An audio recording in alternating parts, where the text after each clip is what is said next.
વિદ્યાર્થી મિત્રો કેમ છો? તમારું શબ્દ ભંડોળ દિવસે ને દિવસે પાકું થઈ રહ્યું છે. તમને ખબર જ છે કે શબ્દ ભંડોળ એ અંગ્રેજીનો પાયો છે. જેને અંગ્રેજી લખતા, બોલતા અને વાંચતા થવું હોય તેણે પોતાનું શબ્દ ભંડોળ પાવરફુલ કરવું જોઈએ. કારણ કે જો શબ્દ ભંડોળ આવડશે તો જ એ બોલી શકશે, તો જ એ લખી શકશે અને તો જ એ અંગ્રેજીમાં વાત કરી શકશે. તો આજે આપણે ગુજરાતીના મસાલા સ્પાઇસીસના શબ્દ ભંડોળનો અભ્યાસ કરીશું. તો SPICES સ્પાઇસીસ એટલે મસાલા.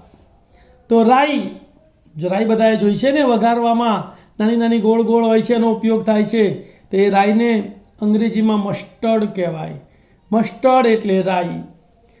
MUSTARD મસ્ટર્ડ એટલે રાઈ. જીરું, બધા છાશમાં જીરું નાખીને પીવે છે. તો જીરુંને અંગ્રેજીમાં ક્યુમિન સીડ કહેવાય. શું કહેવાય? Cumin seed.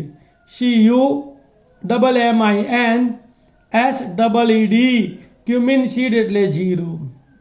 હિંગ, હિંગ વગર રસોઈ સારી થાય નહીં. વઘાર કરવામાં હિંગ તો જોઈએ જ. તો હિંગને અંગ્રેજીમાં આસાફોટીડા કહે છે. શું કહે છે? આસાફોટીડા. ASAFOETIDA આસાફોટીડા એટલે હિંગ. મેથી, મેથી શરીર માટે ખૂબ ઉપયોગી છે. રોજ સવારે નૈણા કોઠે જો 10 દાણા મેથીના તમે પીવો ને તો શરીર માટે બહુ જ ઉપયોગી છે, બહુ જ ફાયદાકારક છે. તો આ મેથીને અંગ્રેજીમાં ફેનુગ્રીક કહે છે.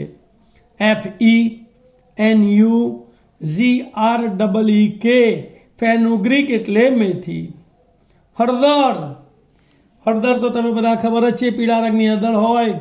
કોઈ પણ રસોઈ હોય હળદર વગર થાય નહીં.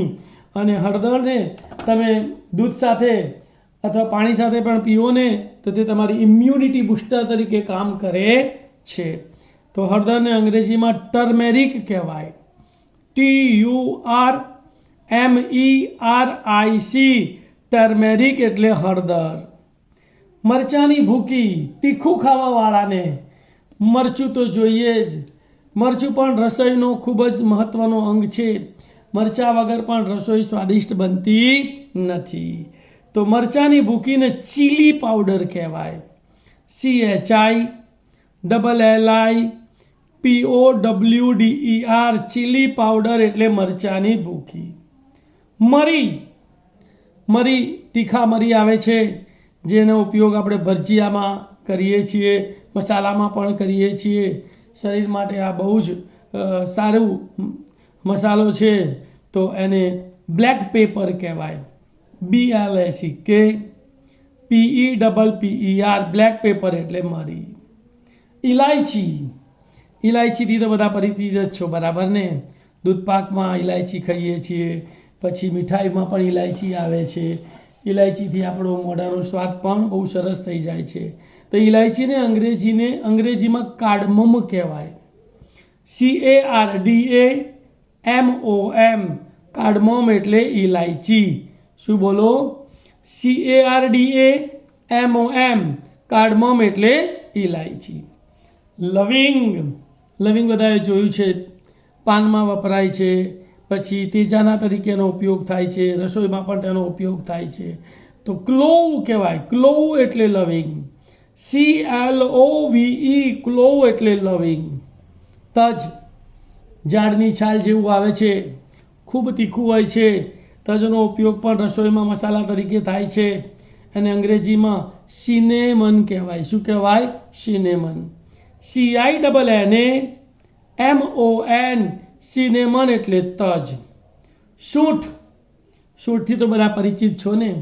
આદુ, આદુને આપણે સૂકવી નાખીએ અને એ સુકાયા પછી એને જે એનો પાવડર બનાવીએ ને એને સૂંઠ કહેવાય છે.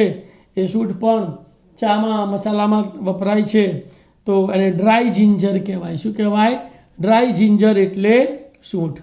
DRY GINGER, ડ્રાય જિંજર એટલે સૂંઠ. કેસર, કેસર ખૂબ જ મોંઘું મસાલો છે. એને ઉપયોગ આપણે દૂધમાં અને દૂધપાકમાં એનો ઉપયોગ આપણે કરીએ છીએ. કેસરની પાંદડીઓ હોય એ દૂધમાં કે દૂધપાકમાં નાખીએ ને એટલે કેસરી રંગનું એ દૂધ થઈ જાય. તો કેસરને અંગ્રેજીમાં સેફ્રોન કહેવાય. SAFFRON, સેફ્રોન એટલે કેસર. જાયફળ, જાયફળ તો તમે બધાએ જોયું હશે, સોપારી જેવું આવે છે. તેનો ઉપયોગ પણ દૂધપાકમાં અને મીઠાઈઓમાં થાય છે. જાયફળને નટમગ કહે છે. તો NUTMEG, નટમગ એટલે જાયફળ. ફુદીનો, ફુદીનો બરાબર ચામાં, પછી આજકાલ લોકો સોડામાં, શરબતમાં પણ એનો ઉપયોગ કરે છે. તો મિન્ટ એટલે ફુદીનો. MINT, મિન્ટ એટલે ફુદીનો. ફુદીનાનો અર્ક આવે છે, એને મેન્થોલ કહેવાય. MENTHOL, મેન્થોલ એટલે ફુદીનાનો અર્ક. તુલસી, દરેકના ઘરે તુલસીનો છોડ હોવો જોઈએ ભાઈ. પવિત્ર હિન્દુ ધર્મમાં, હિન્દુ સંસ્કૃતિમાં તુલસીને પવિત્ર કહેવામાં ગણવામાં આવે છે. તુલસીના પાંદડા ખાવાથી પણ શરદી સળેખમ મટી જાય છે અને આપણી ઇમ્યુનિટી વધે છે. તો બાસિલ, BASIL, બાસિલ એટલે તુલસી. ફટકડી, ફટકડી કેવી આવે તમને ખબર છે? પેલી શક્કર, શું કહેવાય, ખાંડની સાકર હોય ને, સાકર જેવી આવે. સાકર અને ફટકડી બંને જોડે મૂકી હોય તો તમને ખબર ના પડે કે આ સાકર કઈ છે ને ફટકડી કઈ છે. તો ફટકડીનો ખૂબ તુરો સ્વાદ હોય છે, બરાબર. તે ફટકડી પાણીની ટાંકીમાં પાણીને ચોખ્ખું કરવા માટે આનો ઉપયોગ થાય છે. અને ઘણા લોકો જે ચહેરા ઉપર ખીલની ફૂડકીઓ થઈ હોય ને એના ઉપર ઘસી, પાણીમાં પલાળીને ઘસીને એ મટાડવા પણ એનો ઉપયોગ કરે છે. તો ફટકડીને અંગ્રેજીમાં એલમ કહે છે. ALUM, એલમ એટલે ફટકડી. શુવા, શુવા એક જાતના દાણા આવે છે શુવાના. તો એનિસીડ એટલે શુવા. ANISEED, એનિસીડ એટલે શુવા. સાબુદાણા, સફેદ કલરના દાણા જેવા સાબુદાણા આવે જેનો ઉપયોગ ફરાળમાં, ઉપવાસ હોય ને ત્યારે ફરાળમાં તેનો થાય છે. પછી એની સાબુદાણાની ખીચડી બનાવે. સાબુદાણાના લોકો પાપડ પણ બનાવતા હોય છે. તો સાબુદાણાને અંગ્રેજીમાં સાગો કહેવાય. SAGO, સાગો એટલે સાબુદાણા. ધાણા, કોથમીરમાંથી બનતા ધાણા છે, બરાબર ને, જેનો ઉપયોગ આપણે રસોઈમાં કરીએ છીએ, મસાલા તરીકે કરીએ છીએ. તો એને કોરિએન્ડર સીડ કહેવાય. CORIANDERSEED, કોરિએન્ડર સીડ એટલે ધાણા. અને વરિયાળી, વરિયાળી તો બધા પરિચિત જ છે, મુખવાસ તરીકે એનો ઉપયોગ થાય છે. અને કાઠિયાવાડમાં તો વરિયાળીનું શરબત પણ બનાવવામાં આવે છે અને જમ્યા પછી લોકો ખાસ વરિયાળી ખાતા હોય છે. તો વરિયાળીને અંગ્રેજીમાં ફેનલ સીડ કહેવાય. તો FENNELSEED, ફેનલ સીડ એટલે વરિયાળી.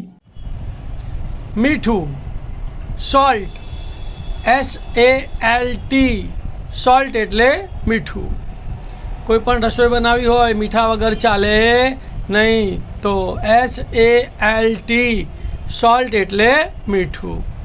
વિદ્યાર્થી મિત્રો, મસાલાના આ નામો પણ તમે સતત બોલવામાં, સાંભળવામાં અને એકવાર લખી નાખજો એટલે તમે તમારું અંગ્રેજીનું નોલેજ પાકું થઈ જશે. મારા વિડીયોને તમે લાઈક કરજો. ચેનલ સબસ્ક્રાઈબ ન કરી હોય તો સબસ્ક્રાઈબ કરજો. અને આવા અસંખ્ય ઉપયોગી વિડીયો મેળવવા માટે તમે બેલનું બટન દબાવવાનું ભૂલશો નહીં. Thank you for watching my video and sharing. Thank you.